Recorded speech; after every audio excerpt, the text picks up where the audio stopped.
Most believers aren't struggling because of sin. They're struggling because their lives are out of order, and Genesis proves it.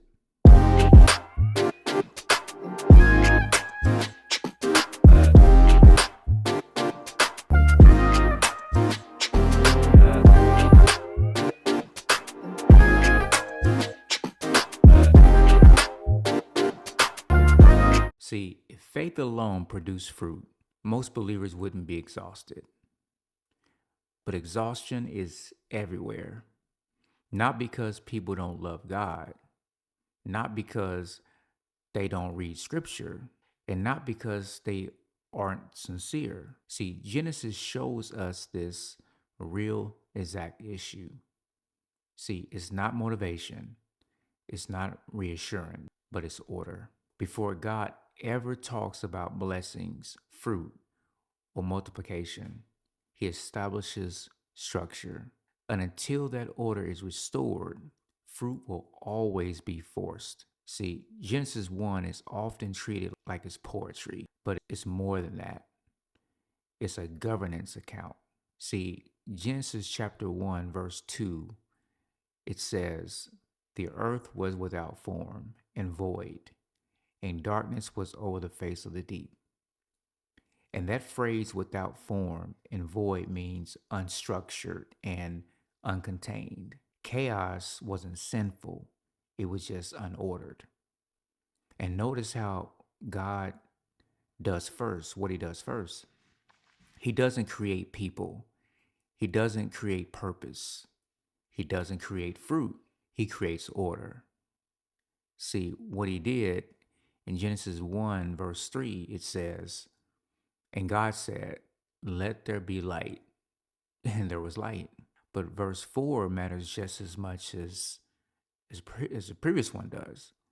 "And God separated the light from the darkness." Light alone wasn't enough, separation was required. See, God removes confusion before he introduces productivity. And he repeats this pattern. In Genesis 1 6 through 7, it says, "Let there be an expanse in the midst of the water, and let it separate the waters from the waters." Genesis 1 9 says, "Let the waters be gathered together in one place, and let the dry land appear." Over and over, God separates because nothing can function until it is distinguished. See, separation isn't punishment, it's preparation. God doesn't bless chaos, he orders it.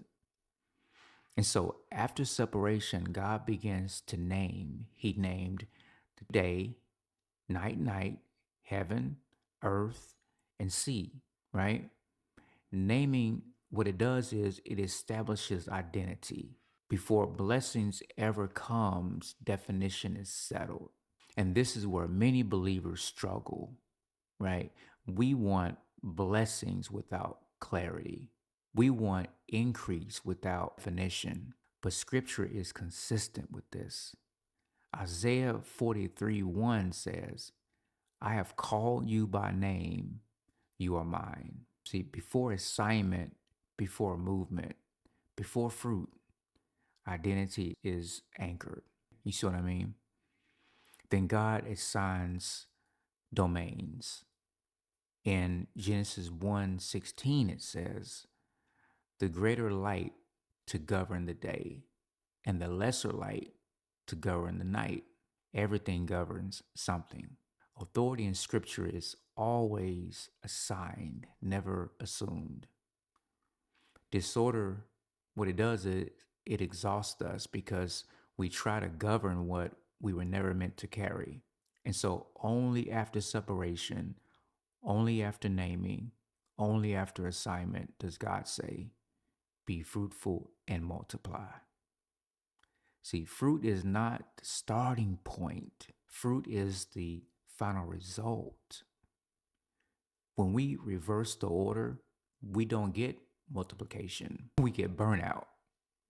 See, fruit doesn't respond to pressure.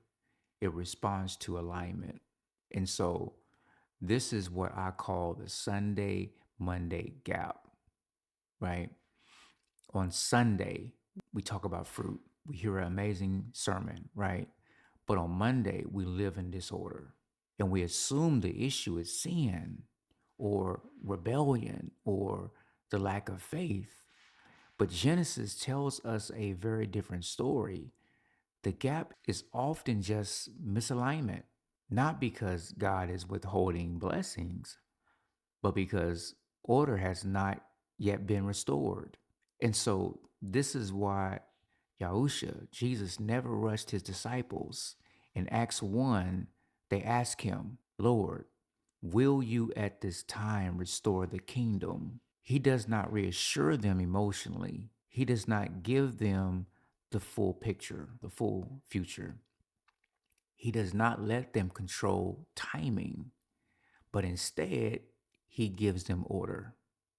He says, Jerusalem, then Judea, then Samaria, then the ends of the earth. That's sequence. It's not random. And so power was coming and order would sustain it. And so God is not impressed. Yahweh is not impressed by movement. He is faithful to order. Fruit doesn't come from from trying harder, right? It comes from aligning rightly. Order before fruit. And that's how God has always worked.